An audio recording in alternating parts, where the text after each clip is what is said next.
네, 이번에는 국내 이슈 체크해 보도록 하겠습니다. 라이브 이슈 타임인데요. 한국투자증권 김권진 차장 전화 연결되어 있습니다. 안녕하십니까? 네, 안녕하십니까? 네, 최근에 이 HLB와 셀트리온 강세의 이 제약 바이오 섹터가 다시 탄력을 받고 있습니다. 앞으로 이런 흐름 계속 가져갈 수 있을까요?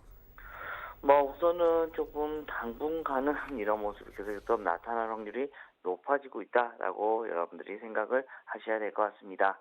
실제 바이오 업종에 외국인 기관의 이런 매수세가 많이 유입이 되고 있습니다. 물론 이것은 대부분 프로그램 매매가 좀 크다라는 것을 여러분들에게 꼭 다시 한번 인지를 시켜드릴 수 있을 것 같고요.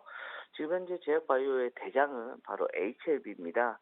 어제 같은 경우도 강하게 상승하는 이런 중간 장중 시점에까지만 하더라도 코스닥 시총 1위까지 올라가기도 했었다라는 거 얘기를 해드리겠고요.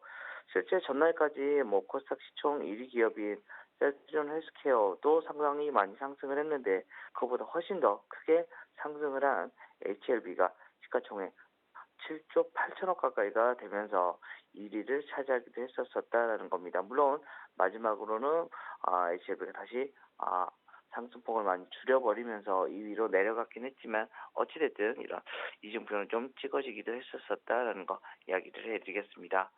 실제 이외에도 어떻게 보면 진단 분석 기업인 사이토진 같은 경우도 계속해서 얘기가 나오고 있습니다.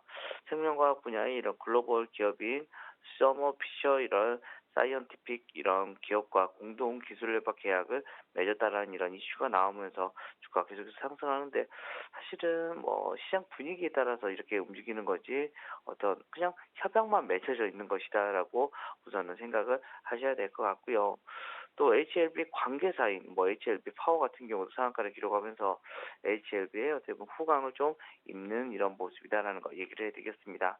하지만 최근에 바이오 업종 상승세에도 불구하고 아직은 시장에 대한 이런 불신을 거둘 만한 모멘텀, 바로 상승 동력은 사실은 보이지 않는다라는 게 어떻게 보면 팩트다라는 거 얘기를 해드리겠고요.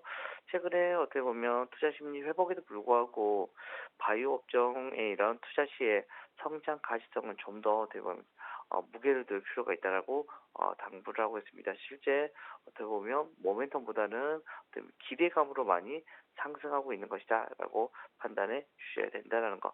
실제 HLB 같은 경우가 시가총액이 좀 높아지면서 유입된 포지션 매매가 지금 현재 대부분이고요.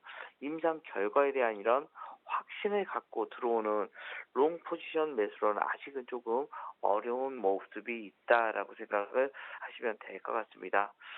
실제적으로 어떻게 보면 바이오 업종의 전반이 어떻게 보면 바닥을 살출하고는 있지만 아직까지 확실한 상승 모멘텀은 보이지 않는다는 점, 이걸 좀 여러분들이 좀 아시고 인지하시고 매매를 하시는 게 좀 맞지 않나라는 거 얘기를 해드리겠고, 어떻게 보면 성장 가시성이 좀 높은 바이오 시밀러 업체들을 주 위주로 해서 여러분들이 좀 더 대응하시는 게 조금 더 편한 어떻게 보면 제약 바이오에 어떻게 보면 다가서는 이런 매매 방법이 아닌가라는 얘기를 해드릴 수 있을 것 같고요. 예를 들어서 실제 셀트리온 헬스케어 같은 경우에 내년 큰 폭의 외형 이런 증가와 수익성이 기대가 되고 있기 때문에 여러분들 좀 관심을 가져보셔도 되지 않나라는 얘기를 드리도록 하겠습니다.